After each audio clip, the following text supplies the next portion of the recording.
episode of Package Deal.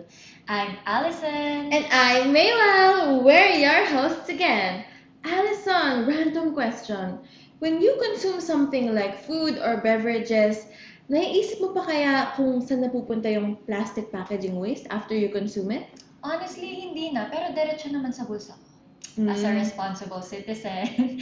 Pero most of the time, hindi naman na rin talaga. Kasi pag ubos na yung product, diretso na sa basurahan.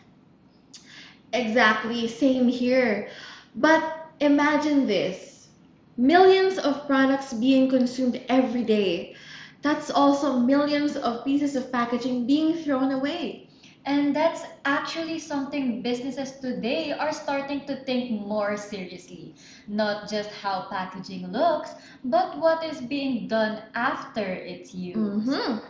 But before we dive in, Package Deal is your go-to packaging podcast where we, your hosts, special guests, and also you, our audience, unbox the world of packaging together. This is a program by San Miguel Yamamura Packaging Corporation to promote and share packaging knowledge, whether you're a business owner, a packaging enthusiast, or someone na gusto lang din matuto how packaging can make or break your product. Grabe, Alison! We're already on our 5th episode of Package Deal! So far, we've talked about glass and lug caps, Christmas giveaways, on-the-go packaging, and in our latest episode, packaging design. Grabe, ang dami na! Grabe, Maywell! Oo nga! You giver! And if you haven't watched our past episodes, panoorin nyo na. Pero ngayon, stay muna kayo sa amin. Kasi today, we have our very special guest. Nagle-level up na kami. 5th episode na kasi. Unlike other or previous discussions or in-house discussions, this time, we invited someone directly from the government.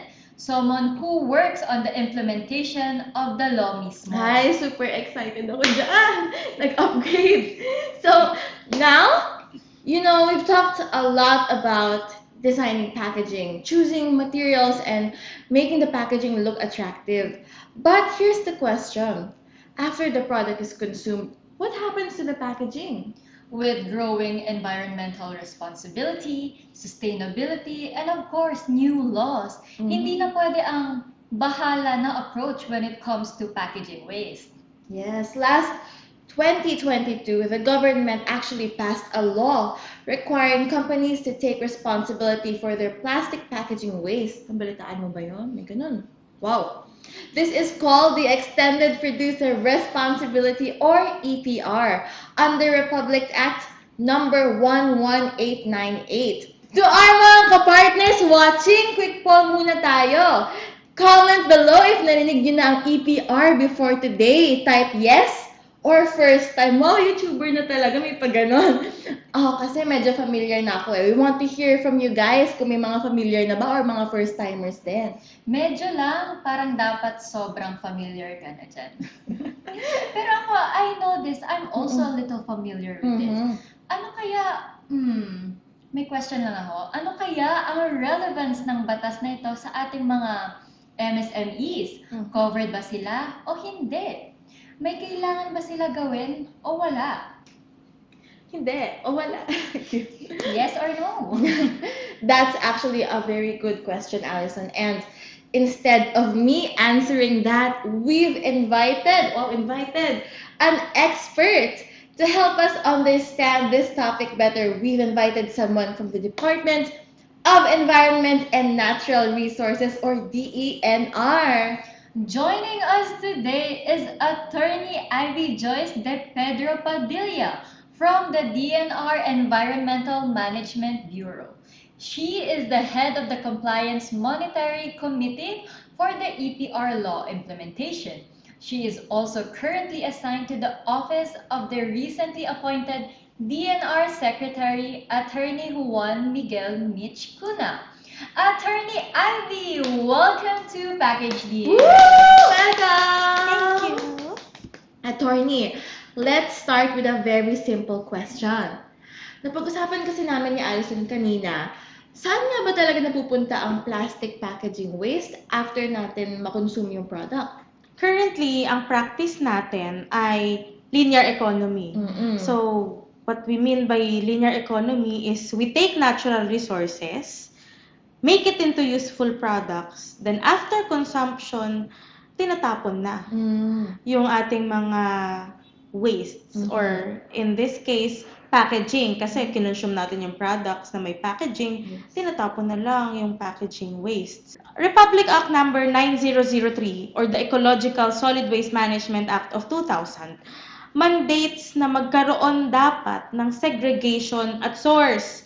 Ibig sabihin, sa mga bahay pa lang natin, bago kolektahin yung basura, properly segregated na ang different classification of wastes. At dapat yung plastic, Mhm. segregated na siya kasi actually recyclable siya. CRA 9003 sinasabi na dapat bawat LGU may Material Recovery Facility or MRF.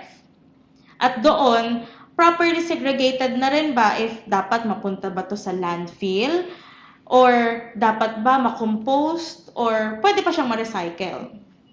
Si RA 9003 sinasabi na ang residual wastes o yung mga waste na hindi na siya pwedeng i-recycle, yun na lang yung dapat mapunta sa landfill. Kaya lang, sa nangyayari ngayon, sadly, marami pa ring wastes or plastic packaging wastes ang napupunta sa landfill even if ang mandate ay residual na lang dapat.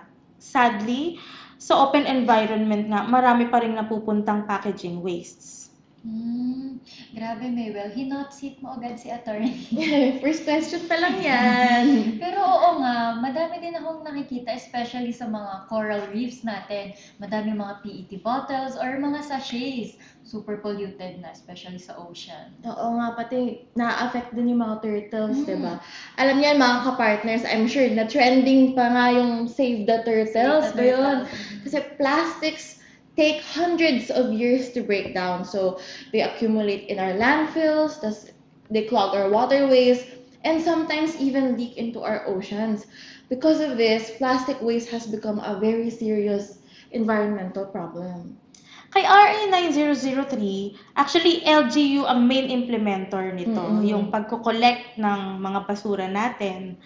Pero since ang goal talaga natin is to have a circular economy versus yung nakasanayan nating linear economy, the government now tasked the producers to be responsible for the plastic packaging material of the products they introduce to the market. Ito na ngayon, yung tinatawag na Extended Producer Responsibility or EPR.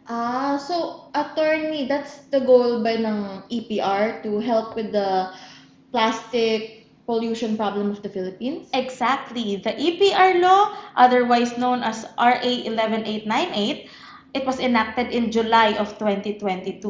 This law requires producers to take responsibility for the entire life cycle of their plastic packaging. Sabi nyo nga kanina, di ba, plastics take hundreds of years para totally ma-breakdown siya. So, yung ating producer should be responsible from design to post-consumer waste management in line with the principles of circular economy. Instead na mapunta siya agad sa waste, ma-reintegrate back siya sa system. Hence, circular. Circular. So, attorney, since madaming types of plastics, ano ba ang covered ng EPR law? The EPR law specifically targets only plastic packaging wastes and not plastic products. While RA 9003 covers all types of solid wastes, focusing on segregation, collection, disposal, kay EPR law, it focuses on specific forms of plastic packaging wastes, such as flexibles. Ito yung mga sachets, labels, laminates, whether single-layered or multi-layered. The second classification is rigid plastic packaging. Example nito yung mga containers for beverages, food, home care, personal care, cosmetics. Next classification ay yung plastic bags, such as yung mga single-use plastics. And I believe marami pong LGU ang nagbaban na ng single-use plastics. And lastly, yung tinatawag nating polystyrene or what we commonly know as styrofoam. Ngayon, alam na natin kung ano ang EPR law. Mhm. Ito naman, attorney, sino-sino naman kaya ang required mag-comply under this law? Lahat ba need mag-comply? If you mean lahat ba ng enterprises ay need mag-comply, hindi po. Hindi naman lahat. The law applies only to large enterprises. Ibig sabihin, yung mga enterprises na may more than 100 million pesos of assets, excluding the land. So, it includes, of course, yung manufacturers of plastic packaging materials, yung importers, kasi instead na sa ibang bansa na generate yung waste, napunta pa dito sa Philippines. And brand owners of consumer goods packaged in plastics. So, it includes enterprises distributing goods that generate plastic packaging wastes. MSMEs, on the other hand, are not covered under the law, but they may fall under this category if they operate under the same brand name and their combined assets exceed the 100 million pesos threshold. Examples, yung franchisees, like yung mga nagtitinda ng lechong manok, liempo, fries, siomai. If we take a look at the individual stall, para siyang MSME di ba? But kung i-aggregate natin yung total assets in the Philippines, mukhang mag-exceed siya ng 100 million pesos in assets. For some of our MSMEs who are finding out right now na covered pala sila ng EPR, or for those na eventually mag-grow ang business at maging obliged enterprise in the future, ano kaya ang mga targets na kailangan nilang ma-hit, attorney? For obliged enterprises, the law actually provides for the targets or annual plastic recovery targets that they need to comply. The first year of implementation of EPR was in 2023, while the law was enacted in 2022. When the law started in 2023, the first year of implementation, the recovery and diversion target was 20%. Meaning they should recover plastic packaging and divert it to comply with the 20% target through either, co-processing, recycling, upcycling. It increased to 40% in 2024, 50% in 2025, and now na 2026 na tayo, 60% na ang target. Eventually, the targets will reach 80% by 2028, which will remain the required target in the following years. These targets are based on the company's plastic footprint from the previous year. So, example, the company generated 20,000 kilos of plastic packaging wastes in 2025. So, that's your initial footprint for 2026. That's your base footprint. So, in 2026 compliance year, you need to comply with the 60% target of your footprint in 2025. Meaning, yung 20,000 kilos natin, i-multiply natin by 60%, and that would be 12,000 kilograms for compliance year 2026.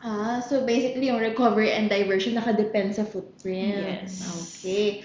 Attorney, for our MSMEs watching who may not yet be required na mag-comply but still want to be responsible, ano kaya ang iyong advice na pwede nilang gawin? Actually, for our MSMEs, kahit na hindi sila obliged pa sa ngayon, they can take time to prepare if ever they transition to become an obliged enterprise in the future. And we actually encourage our MSMEs to track their packaging footprint and know the types and volume of the packaging they use na napupunta sa market. MSMEs can also partner up with our recyclers for recovery and diversion. If they want to, they can also implement independent voluntary EPR program. So eventually, when they transition to become an obliged enterprise in the future, they already know what to do. Kaya be responsible, Maywell. Hindi pa naman ako Ay. involved kasi hindi pa naman ako obliged sa Ay. enterprise. Wala pang business. Pang ito ata tayo. How about consumers, Mm. attorney? Ano naman ang maipapayo nyo sa kanila? Actually, even if the law was entitled extended producer responsibility and not extended consumer responsibility, ibig sabihin ba wala ng responsibility ang mga consumers Oo. katulad natin? Hindi rin naman. We should also be responsible as consumers sa mga tinatapon nating basura, 'di ba? Narinig ko kanina, binubulsa kung wala ka pang makitang basurahan, 'di ba? Sa bahay pa lang, dapat mag-segregate na tayo. Yan naman yung original advocacy ng RA 9003. Para naman ma-reduce yung burden ng ating waste collectors, particularly yung LGU na nag-i-implement ng RA 9003. You know, while it may not happen overnight, sana magkaroon tayo ng collective action to achieve the purpose of the law. You know, discipline ay talagang crucial sa pag-i-implement natin ng ating solid waste management laws. So, it all starts at home talaga no? In the daily habits, mga clean as you go, mga ganyan, being mindful. Parang dito sa office, meron din tayong Claygo, Oo. the clean as you go. So, ayan! Thank you so much, attorney. Ang dami namin natutunan. Sana ang mga kapartner natin watching online, hindi pa naman brain fog na mental overload. So, for our MSMEs watching, one important takeaway is this. When you design or you launch a product, think not just about how the packaging looks, but also about what happens after it's used. Make sure to think about the entire life cycle of your product.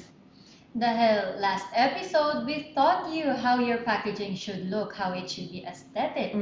But now, dapat alam nyo na din ano mangyayari after Yes. it's being used. And for our consumers naman, think about Mother Earth and our future generation. Make sure to consider responsible waste management so that it checks the package deal. Attorney Ivy, thank you so much for joining us today and being Thank here you with so us, much. showering us with your knowledge and insights, and for helping us understand the EPR law. Thank you din sa inyo and sana nga maging platform ito para yung mga hindi pa natin nakaka-register na obliged enterprises ay makapag-register na kasi po actually may penalties provided ang ating batas sa mga hindi po nag-register. At sana po, of course, lahat tayo ay maging involved. Okay. And to our mga partners watching, if you have any questions on EPR or your packaging, just drop them in the comments. Also, don't forget to like, share, and subscribe to make sure you don't miss any of our future episodes. While you're at it, join na rin kayo sa ating Viber and Facebook groups, link in the description. And of course, don't forget to answer our survey form because your feedback matters to us so we can improve to another episode. And that is all for this episode. Thank you very much. Thank you. Thank you. Arts.